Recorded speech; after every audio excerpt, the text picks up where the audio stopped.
Me? Yes, ma'am. You solemnly swear affirm the testimony you give will be the truth and nothing but the truth, so help you God? Yes. All right, you can lower your hand. Just make sure you keep your voice up so everyone can hear. And if you'll state your name for the record. LaSonia Robinson. State you may proceed. Thank you, Your Honor. Good afternoon, Ms. Robinson. Hello. Could you please tell the jury, how are you employed? SAPD Communications, What's your position paralegal / custodian of records. and what does that involve exactly? Could you explain that to the jury? Maintenance and upkeep of all the 911 audio that comes in through the call center. What types of records or documentation are generated when someone calls 911? An incident detail report.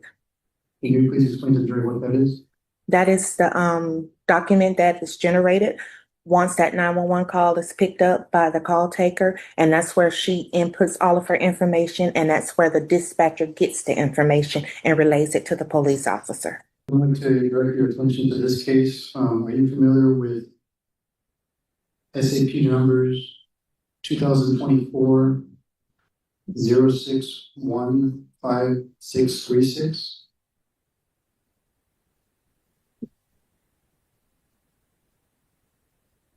You have a copy of the incident use report, have refreshed your memory? Yes. May I first witness, Sean? Yes.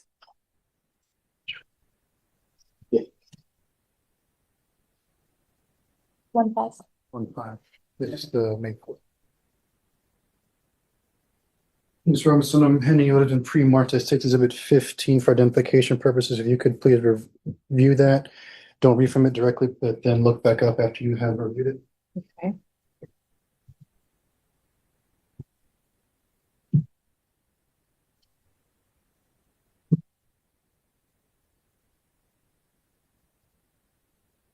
Okay. So, Ms. Robinson, has your memory now been refreshed? Yes, it has. You gave me the CFS number, and I was listening for the case number. I'm sorry. My apologies. You're right. I read the wrong thing.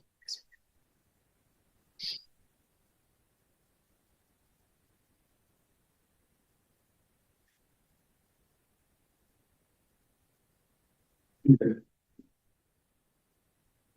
Can you please tell me if there was a 911 call associated with that number? Yes. Can you tell me what date that call was made? May 4th Of which year? of 24. Thank you. Can you tell if that call was originated from Bear County, Texas? Yes, by the address. And so when a 911 call comes in, is a recording made of that call? Yes.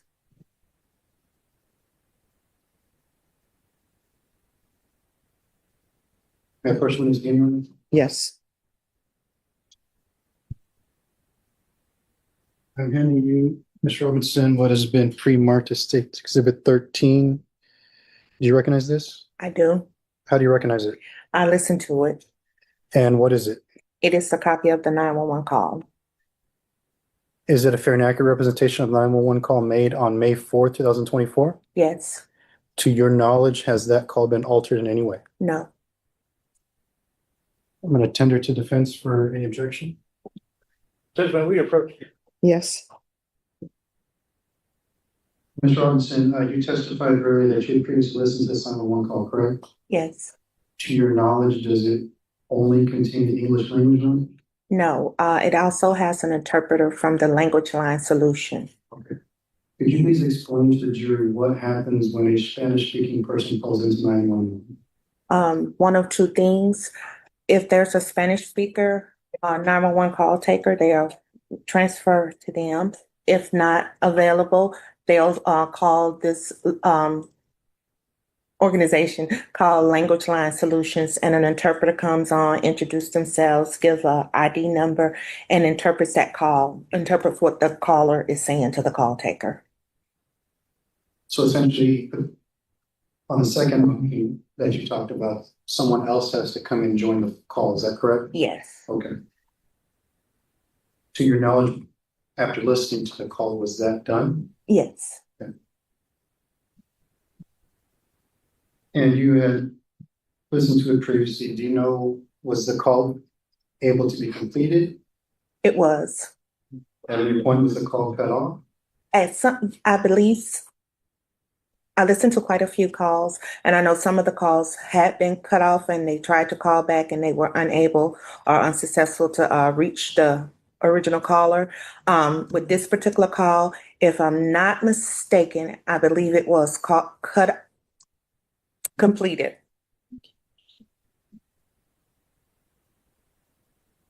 But I'm not sure. Well, you have States Exhibits 15 in front of you. Could you use that to refresh your memory again about whether or not the call was completed or if it was cut off? And then look up when you finish. Yes.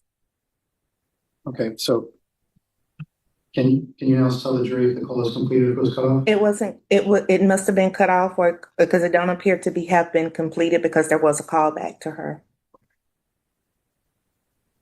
Do you know how many attempts were made to call the original 911 caller back? No. But at least one attempt was made, correct? Yes. Okay.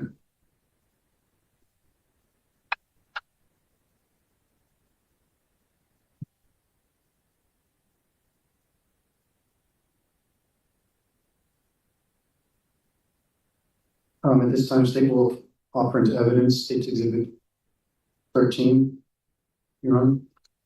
And State's Exhibit number 13, is that what's alleged to be the 911 call? Yes, Your Honor. All right, defense, do you have the same objections? Same objection, Your Honor.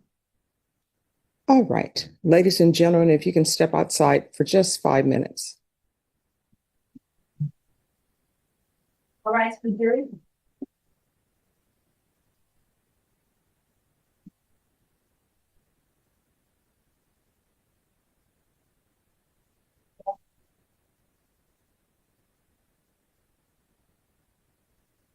All right, you may be seated. So with regards to interpretations, for example, it is the court's understanding of the law. If you have a document that is in Spanish, that has to be transcribed officially by an official person into the English language for the jury to hear it.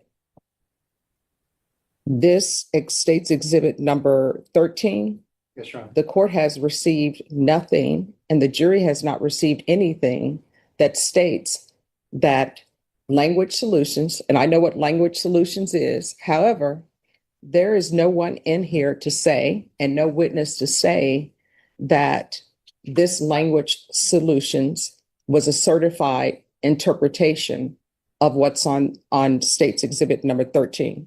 The foundation has been laid and authenticated that this is in fact the 911 call that was made.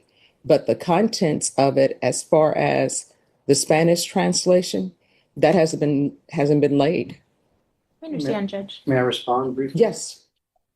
I believe there was and is testimony on the record, though, from the victim herself that she listened to the call as well, and that she is the person on the call that is on the disc and that was talking to 911 dispatch. All right. So with regards to the witness saying that she's the one who talked to dispatch, there's still an issue with the translation of it, unless I'm missing something. Not at all, Judge. We understand. All right. So if there is another witness that someone has to lay the foundation, then of course the court will hear that for the translation. All right. Let's bring the jurors back in. All right, for the jury. All right. State you may continue.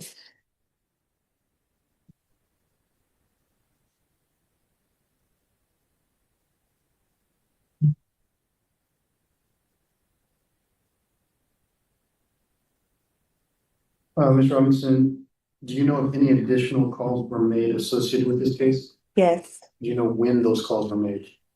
The next day, May 5th, 2024. Thank you. Going back to the first call from May the 4th, 2024, you mentioned earlier that the call was cut off. Yes. Do you know what time that call came in? Would it help if you refresh? Yes. Yeah, please do so and then look back up at me. Had you remember refresh? Yes. Can you please tell the jury what time that call came in? 20:53 Which would PM. be- Wait a minute. I think 8:53 PM. Do you know what address that call came in from? From the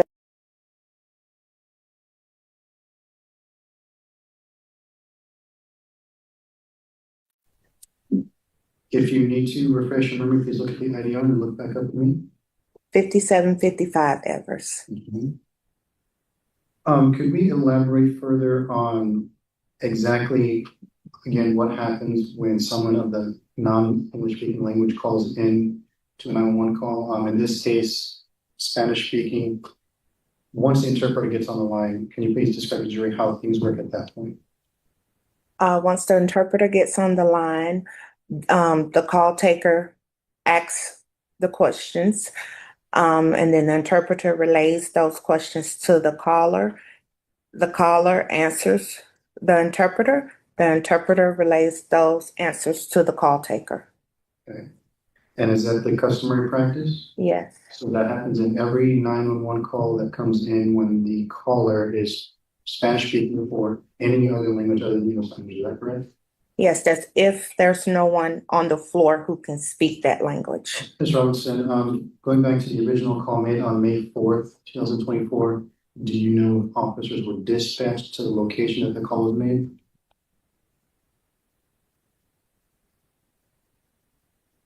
Well, I'm sure the call, I'm sorry, I don't understand the question because, Yes, let me probably rephrase it. That might have been a little bit confusing. So on that May 4th, 2024 call, the first one that we talked about, after that call was attempted to be completed but couldn't, do you know if the dispatcher sent police to the address of where the call came in? yes. Okay. So we'll pass the witness at this time, Your Honor. All right, defense. No questions, John. All right, you may be excused. Thank you. All right, state, call your next witness. State calls Officer Beatty, Your Honor. Actually, she accidentally took my mic. Oh. Was on your tip on my. Oh, just give us a moment. We're waiting for Mike to come back. Beatey. Beatey, yes, ma'am. Cindy, do you happen to have a second? I do. That's what I was doing. All right, thank you. Can you clip down? Bottom spot here.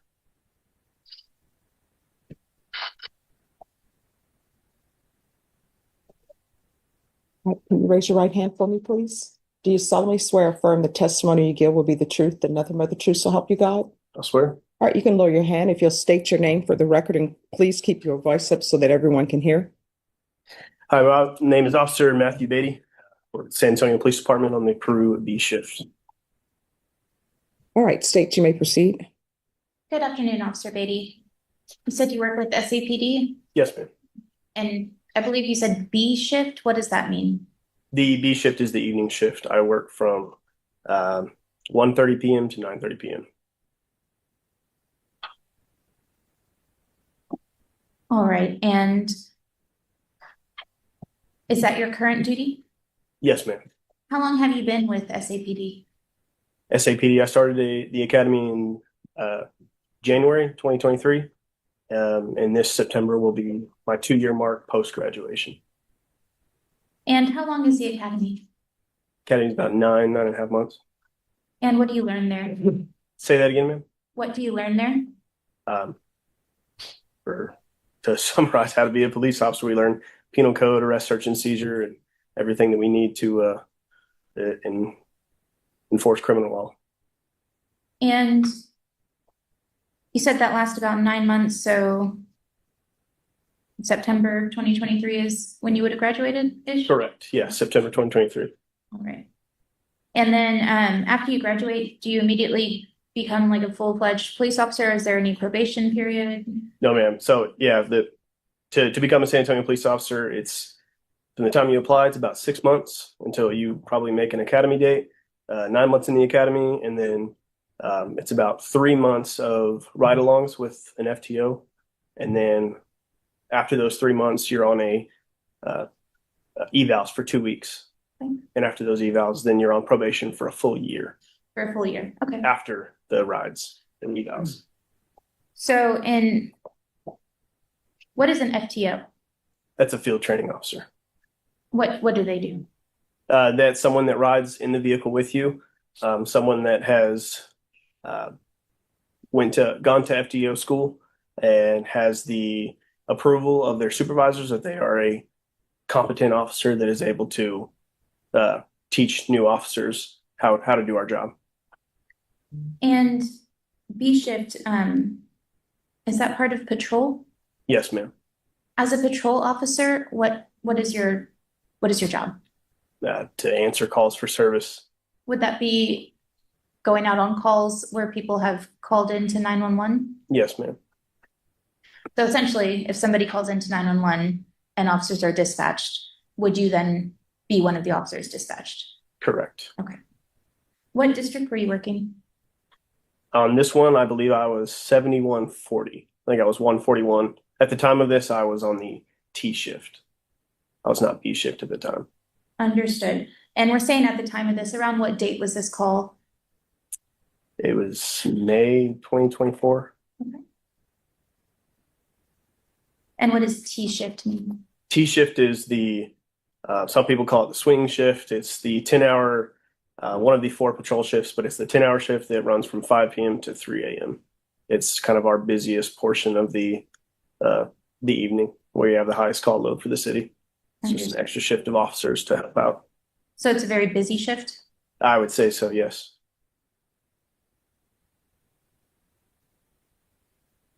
So going back to May of 2024. Actually, is some states 15. May I approach the witness, Your Honor? Yes.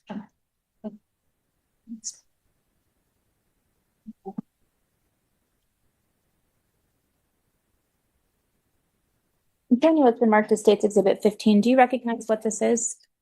This would be what we call our key card.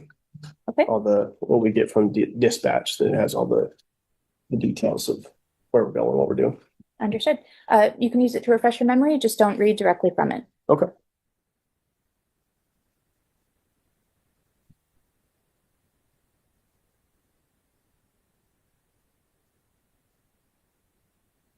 All right. For this case, what date were you dispatched? May 4th, 2024. And where were you dispatched? On the address on here. So I have 5755 Evers Road, and it was more specifically the Yami's Indian restaurant that I believe is no longer there in that little strip. Understood.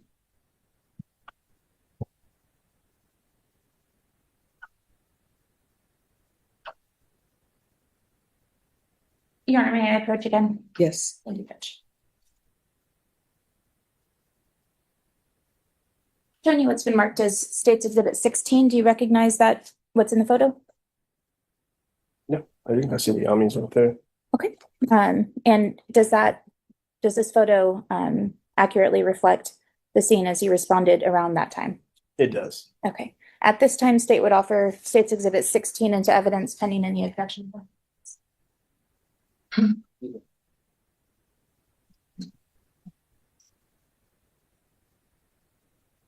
Yeah, no objection, Sean. All right. And may I see it so I can put it on the notepad for me? Thank you.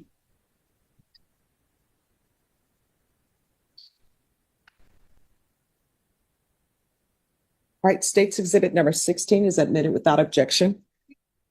Yes. Is this the scene that you responded to? Where am I looking? Right here? Yes, sir. Yes, ma'am. All right. And to be fair, at the time that you responded, would it have been this bright outside? I don't remember if it was still daytime or not. I can check real quick. It's about 8:53, so it's probably a little darker than this. Yes. Probably a little darker. Okay. And don't know if you can point it out to us. What exact store did you respond to? Yami's right there. The white sign. I can't tell if that's red lettering or not. Where I'm pointing? Correct. That's where you're pointing. And then what is right next to it? I can't tell what that is. It looks like barber poles though. Okay. And just from your memory, what store is right next to Yami's? I think it's a little mini mart, part of the gas station.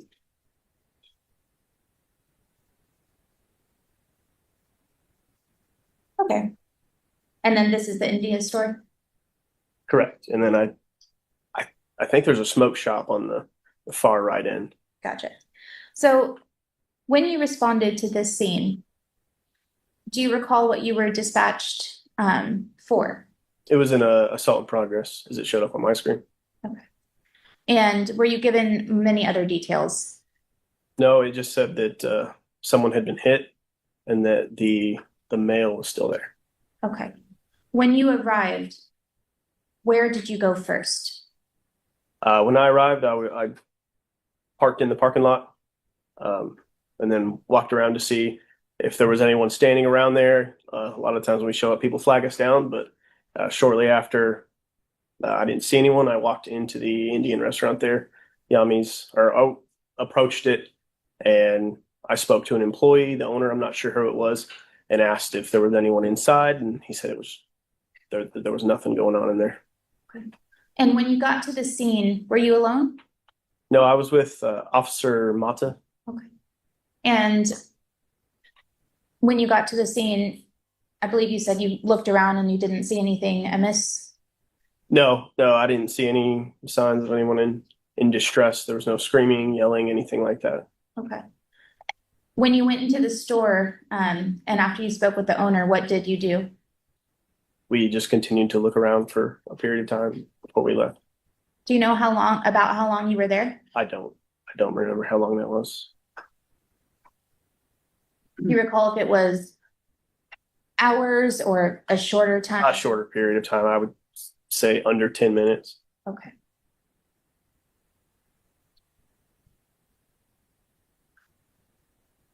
Could you hear anything coming?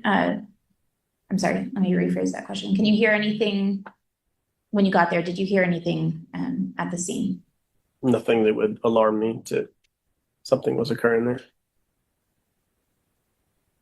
Did you attempt to go in any other stores? Not that I can recall, no.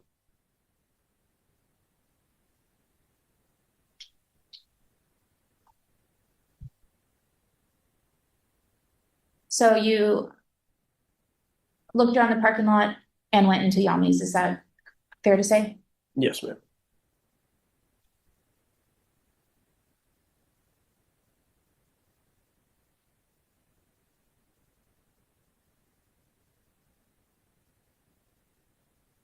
When you didn't find anything amiss, what did you do? After we weren't able to make contact with essentially the caller, is what it comes out on our screen for C for our notes. After not finding anyone in distress, we left the scene thereafter. Do you have any other involvement after that? After you got into your car and left, what do you do with the call? We clear the call. What does that mean? So either we clear it by a series of encodes, depending on what the call is going to be, or if we write a report on it, then we just try to clear it with the appropriate code that matches our type of report or offense that we wrote the report under, which would essentially complete our call for service, if that's what you're asking. Yes.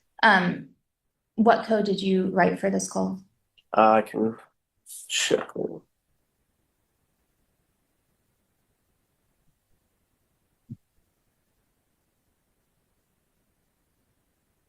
Be an encode 3, no complainant. And so would there have been any other officers that came out to the scene or any other investigation pursuant to that code? No. I'll pass the witness. All right, defense. Afternoon, officer. Afternoon, sir.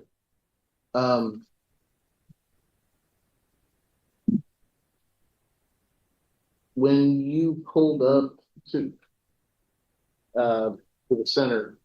We had a picture of. Were you in your car alone, or did you have a partner with you?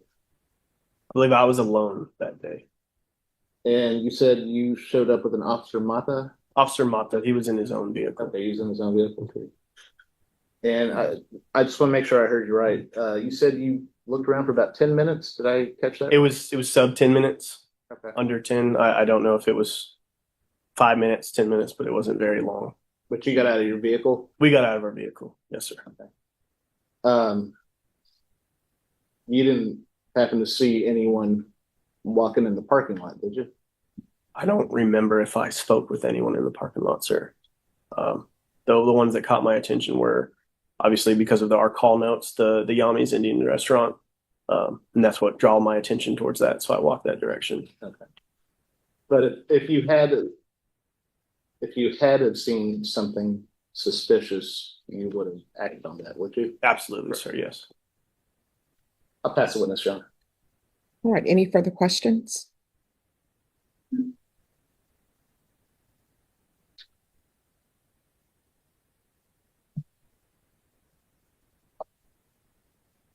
I just want to clarify, officer, you said it could have been 5 minutes, 10 minutes, but all of that was you getting there, looking around the parking lot and talking to the owner in the restaurant and leaving. Is that correct? Yes, everything was brief. No further questions, Your Honor. All right, is this witness excused? From the state, yes, Your Honor. Judge, I'd like to keep him on recall. All right, you'll be subject to recall. Just make sure you're available if either side wishes to recall you. And if you'll remove the microphone, please. Your Honor. Thank you. State, call your next witness. State calls Officer Ruiz. Yes, release for today.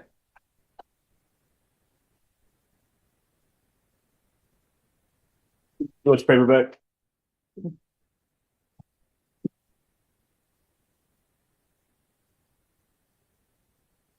Look, it's a peanut for you for Monday as well, sir. Yeah. And excuse me, to the interpreter, whenever you need a break, just let me know. Your Honor, but I'm just struggling a little bit. It seems like there's a lot of feedback I'll from be you from my. Monday is my already, so I'll be off. So if you need anything, just leave. Okay. I think whatever you can wait till I get my switch down and the other just comes to first of it. All right. Okay, thank you.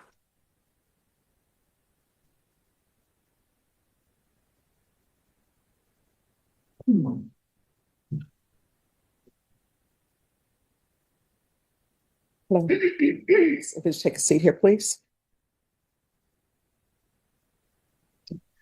Just put that mic on your collar and then adjust the microphone as well as needed. Okay. All right, if you can raise your right hand for me, please. Yes, ma'am. Do you solemnly swear or affirm the testimony you give will be the truth and nothing but the truth, so help you God? Yes, ma'am. All right, you can lower your hand. Just make sure you keep your voice up so everyone can hear. And if you'll state your name for the record. Nathan Ruiz. All right, state, you may proceed. Mr. Ruiz, how are you employed? With the San Antonio Police Department. And are you a certified peace officer? Yes, ma'am. What does that mean? I am licensed in the state of Texas and commissioned through the city of San Antonio. And what does it take to become a certified peace officer? You would go through a hiring process. Once you get through the hiring process, it's a 8.5 month academy. And then you go through an FTO phase, and then you get released onto the streets. And how long have you been with SAPD? Since January of 2023.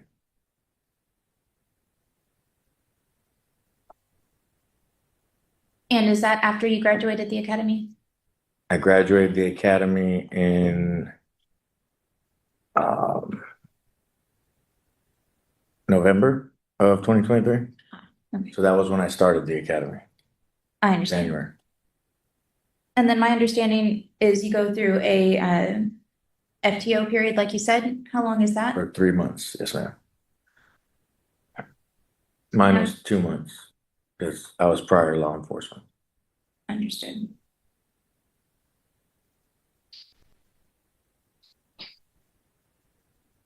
And after the FTO period, what's after that? You said you You get released to your permanent assignment, understood. basically patrol in whatever area they assign you to. What assignments have you had at SAPD? I went through FTO on West evening shift, and then I went to East night shift, and then I went to West evening shift, and then I went to Prue evening shift. I got released on Prue evening shift. Then, right when I got off probation, I went to Prue Safe. What is that? It's a specialized unit within Prue, the area. It's all over San Antonio. Each substation has its own safe unit. It's just a community policing, if you will, unit to work that area. And what's the difference between that and other regular policing? So SAFE has a wide umbrella. It stands for San Antonio Fear-Free Environment. So they deal with directive patrols. They deal with immediate crime plans in the immediate area for like neighborhoods, businesses, communities, schools. It's a wide umbrella. So you can do from a puppet show or a school event to watching a narcotics house or prostitution or, street narcotics dealers. And all of those shifts that you just mentioned, are all those part of patrol? I don't know. Patrol is another assignment. Patrol, and then another dispatcher is giving us the information to send us to that location with whatever credible or pertinent information we need to know. Sometimes we have to ask, sometimes it's in there already. And is that what comes up on like the computer in your car? Yes.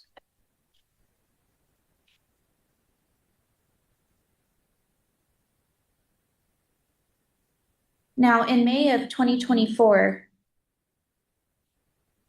were you dispatched for this case? I believe so, yes. Would it help refresh your memory if you had your report in front of you? Sure. May I approach your witness? Yes. I would say, Your Honor. No problem. Showing you what's remarked as States Exhibit 17. Do you recognize this? Yes, ma'am. All right. You can just refresh your memory, just don't read directly from it. What date were you dispatched? May 5th, Of what year? 2024. Okay. And what location were you dispatched to? 5753 Evers Road. And is that here in Bexar County, Texas? Yes, ma'am. All right. And were you dispatched with anybody or were you by yourself? Yes, I was in a 2-officer unit, so there was 2 of us working in the same vehicle. We do that when we're working like directive patrols or more proactive roles on patrol. So yes, I was working with another officer, And who was that officer? Officer Cody Ramon. And when you were dispatched, do you recall what you did when you first arrived on the scene? We went into it's a shopping center, strip center, of multiple businesses where the location took us. I wasn't really familiar with it. He wasn't really familiar with it. Sometimes it doesn't tell us the name of the business. It just gives us like 1, 2, 3, 4, or in this case, 5753 Evers Road. So unless you've been there before or you know that by heart, you're not going to know what's at 5753, right? So we went to, it was an Indian restaurant, and we were looking for whatever call notes it had said in the call. We were looking to respond to the call, and it wasn't the location. Understood. Your Honor, may I approach the Yes. thing? Oh, and I'm sorry, could I have both parties approach just briefly? Is this the location you responded to, Officer Ruiz? Yes, ma'am. I apologize, we can't do much about the glare that's there. Would this be the store that you entered in first? Yes, ma'am. Okay, and what is the store next to this? I'm sorry. If you're fine, I can move. I think that's the barber shop. Yeah, And if it would I help can you- see the little, what are they, candy cane looking things on the barber shop sign. Gotcha. So this would be the barber store? Yes. Okay. And if you need to step down to view it on the Elmo, you're more than welcome to do that. Okay, thank you.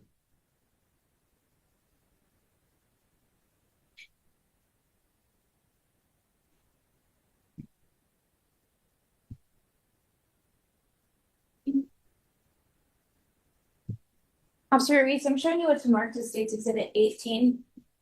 Do you recognize this? Yes. Okay, and is this the scene as you responded that day? Yes, sir. Has it been changed or altered in any way? Okay, state offers State's Exhibit 18 into evidence pending any objection.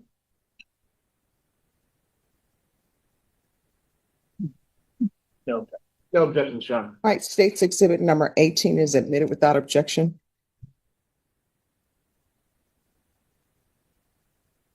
All right. And so is this a better picture of the store that's right next to the Indian store? Yes, ma'am. Okay, and what was it? What was what? What is this store right there? That's a barber shop. All right, and do you know the name of the store? Latin Flow.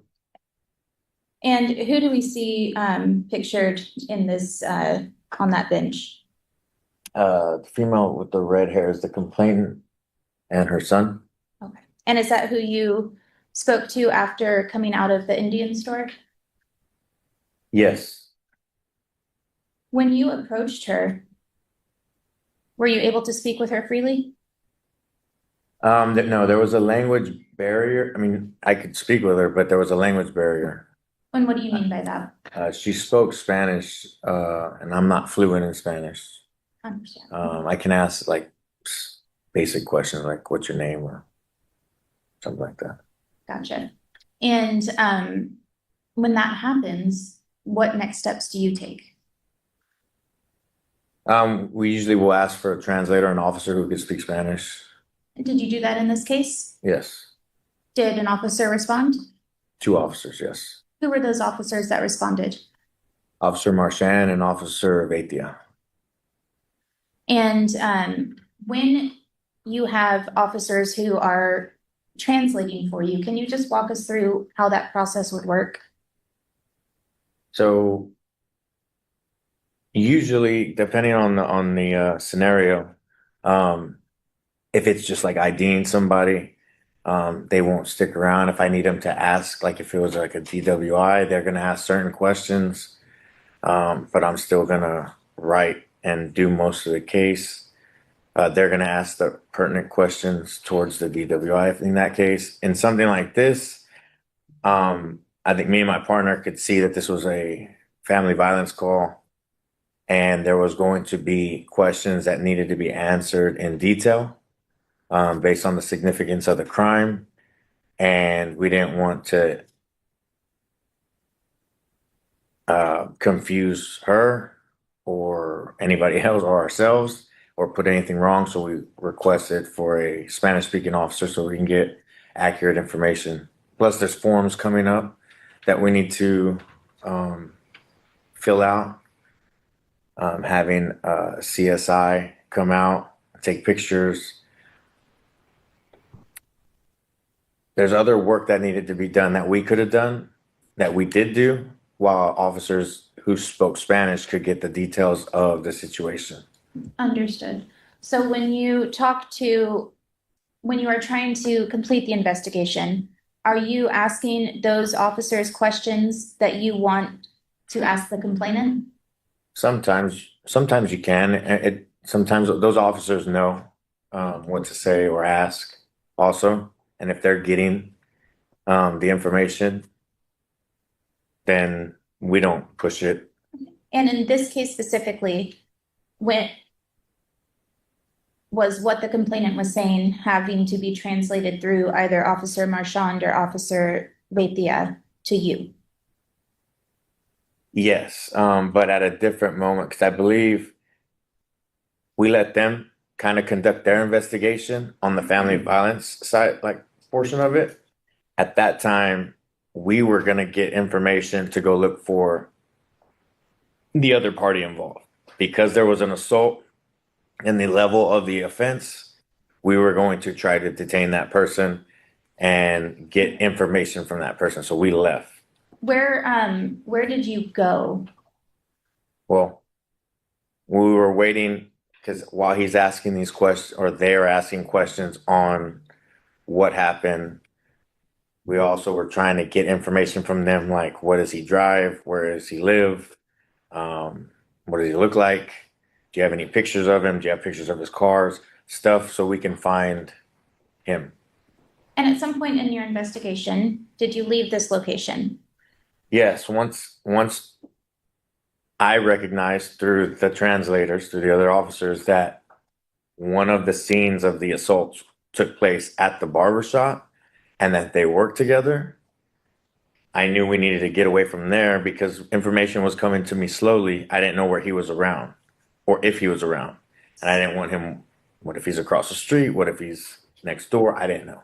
So for safety, of her and us and the child. where did you go after this location? It's near the subway off of, I think this is Wurzbach and Medical. I'm sorry to interrupt, but we're having an audio problem. Oh, All right, just give us a moment. Okay. Do you know how to spell Marchand? Marchand.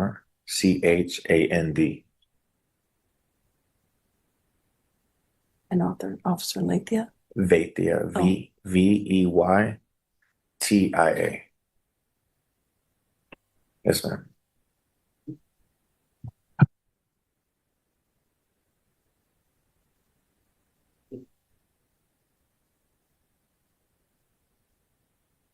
Yeah, we're ready. I'm sorry.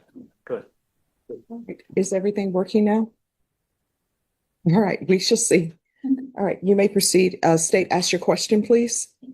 About how far away was that second location that you that you went to?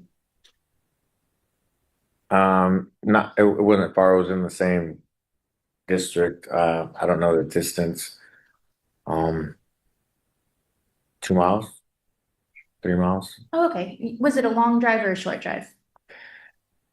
It was a short drive. It was a short drive out of the view of this location. Understood. And at that point, who was primarily conducting the investigation? Officer Marchand and Officer Veytia. And the CSI was meeting us there, so they also joined the investigation on their end. Who was the CSI that joined? I don't know his name, but he's there to take pictures. CSI Rodriguez. I'll know for it. All right. And while they were doing, most of the investigation there, where did you and Officer Ramon go? So if I recall correctly, we went and met them there, and then CSI showed up to take pictures and further their investigation. I contacted the follow-up unit, which is the detectives who are going to overlook this type of crime, if you will, to get some direction on what they wanted us to do to proceed, if we contacted the other party.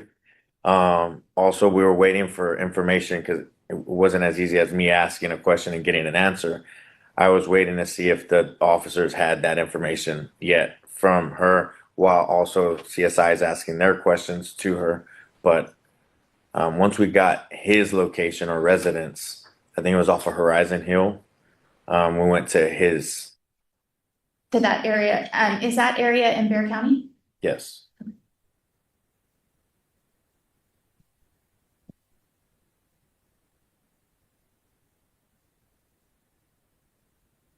How far, if you know, how far is that Horizon Hill area from the barber shop here?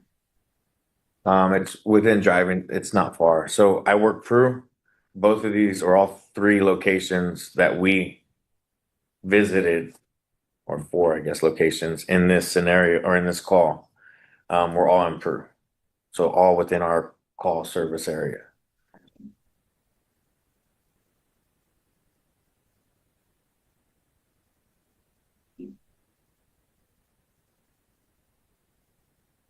So earlier you depicted you were waiting on information from the complainant, but to clarify, the CSI was also talking to her as well as Officer Marchand and Vaithia were talking to her?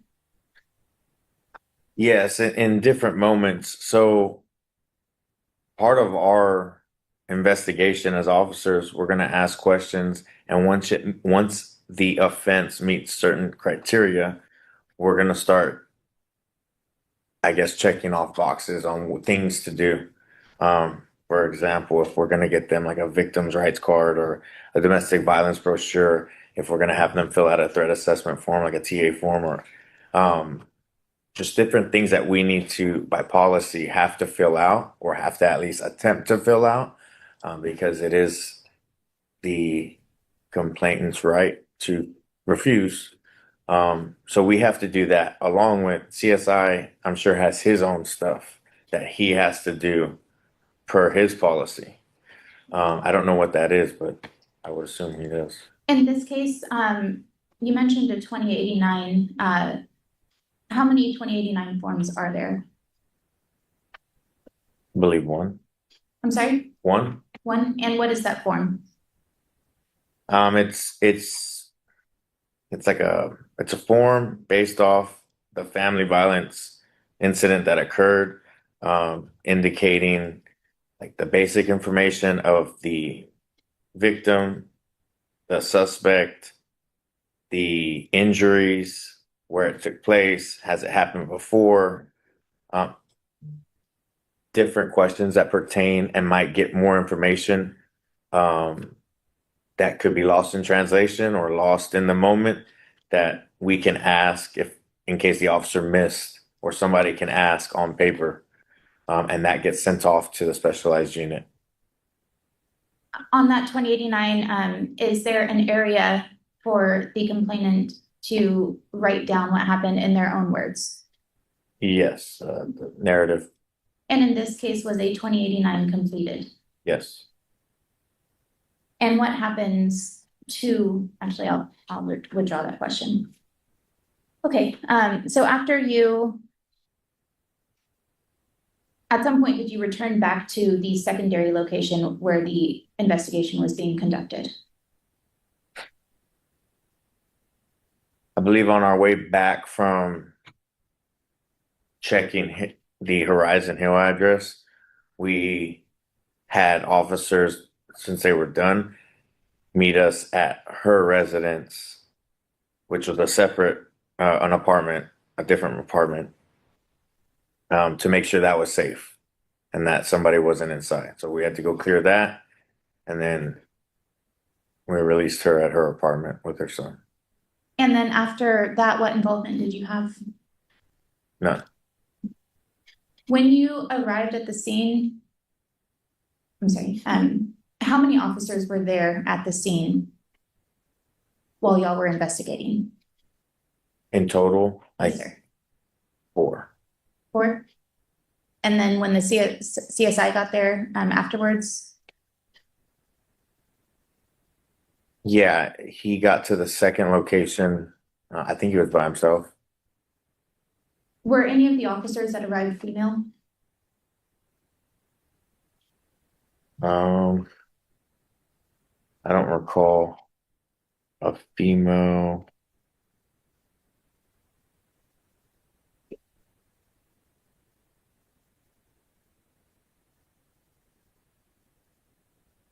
I don't see a female, no, listed in our.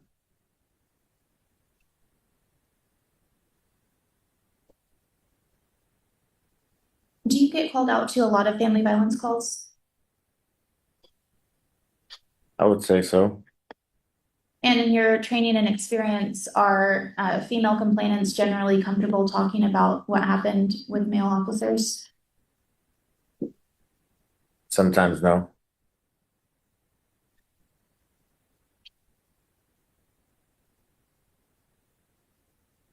Did you observe any injuries on the complainant this day?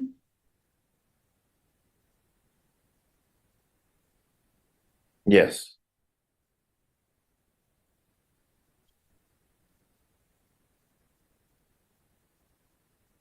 Now, were you able to, when you are making your report, what complainant's name did you list in your report? Daniela Contreras Perez? And is that the correct complainant in this case? No. I know I do recall through like the language barrier and the two officers as they were getting information that um the information that we put into the Mark 43 report as far as the name was incorrect. What about the phone number? Was that incorrect? I don't believe so. I think it was correct. You don't believe it was correct? No, I think it was correct. But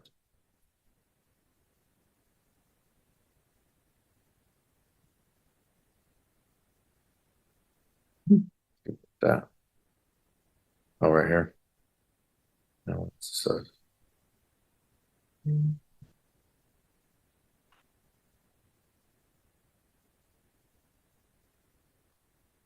On that 2089 form, does it give the complainant the opportunity to write her identifying information? yes.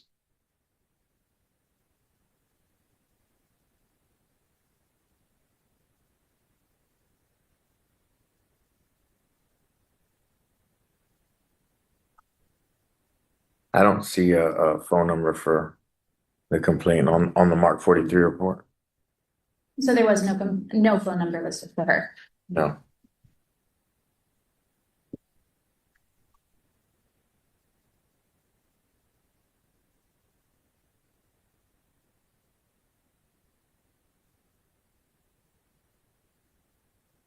The barber shop, is that here in Bear County? Yes.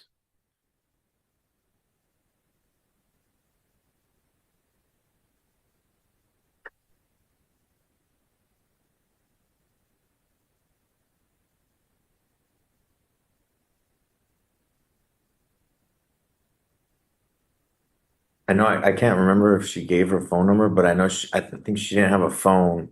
That was another issue because they were both broken by. Understood. What was her demeanor like throughout your time with her during this investigation? She seemed scared, quiet.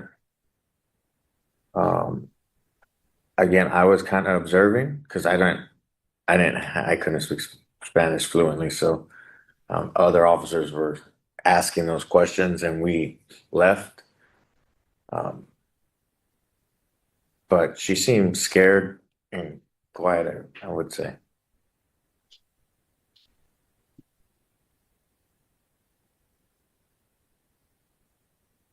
I'll have the witness, Your Honor. Defense? Afternoon, officer.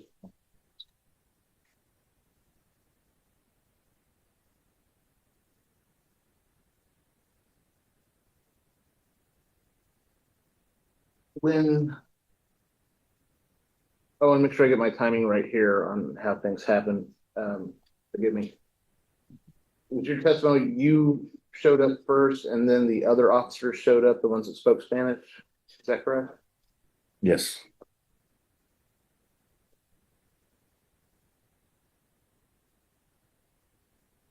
The call for service was for an assault, was it not? I don't have the call for service on here, like the call note. or the call screen.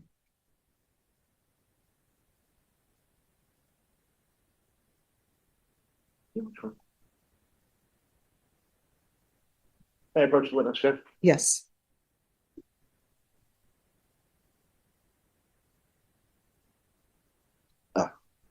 You get that. Okay.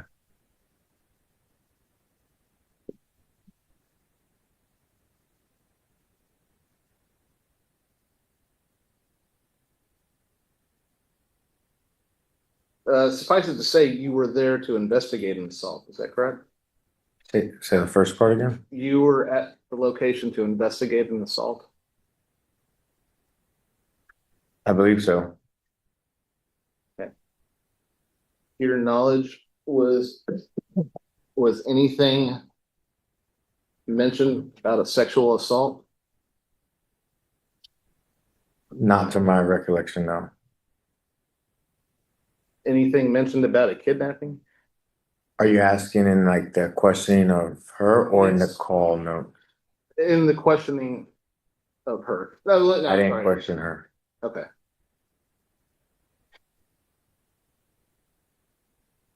Was information relayed to you from Officers Marchand and Officer Vedia? Objection to hearsay. Oh, apologies. All right, that objection will be overruled. You can answer, but you're not allowed to say what anyone said, but you can directly answer his question. That was just a question. Was information relayed to you from Yes. the other officers? Yes.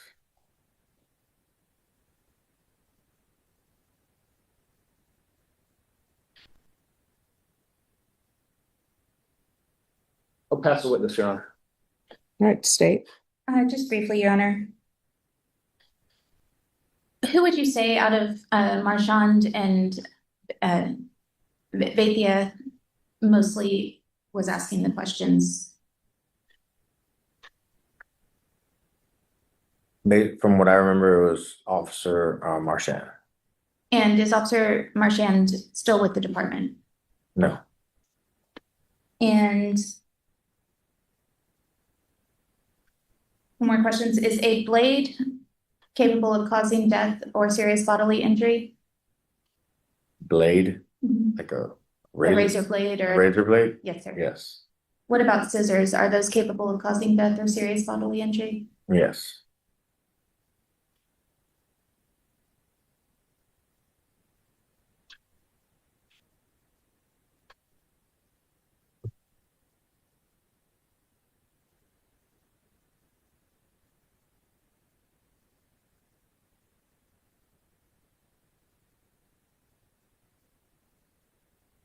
The state will pass the witness, Your Honor.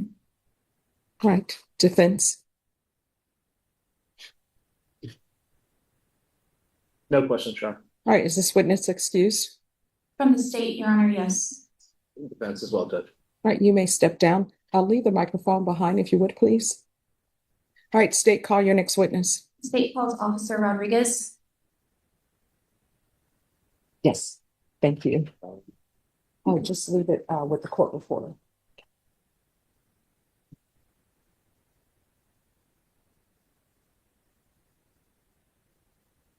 What we just witnessed inside Judge Boyd's courtroom wasn't just legal procedure. It was a clash of truth, law, and human frailty.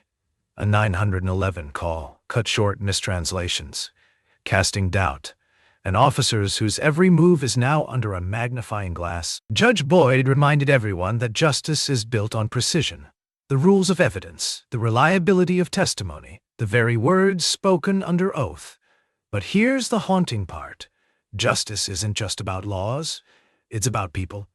A victim's fear, an officer's split-second judgment, a courtroom's demand for the unvarnished truth. Ask yourself this. Should the law bend to let the jury hear everything, even imperfect translations, or should it hold firm, protecting fairness even if critical details remain hidden? That tension between what's fair and what feels right is the very heartbeat of this trial. And now it's over to you. Was Judge Boyd right to hold the line? Or did the system risk silencing a victim's voice in the process? Drop your verdict in the comments below. Smash that like button if you believe courtroom truth matters. And don't forget to subscribe for more weekly breakdowns where justice and drama collide.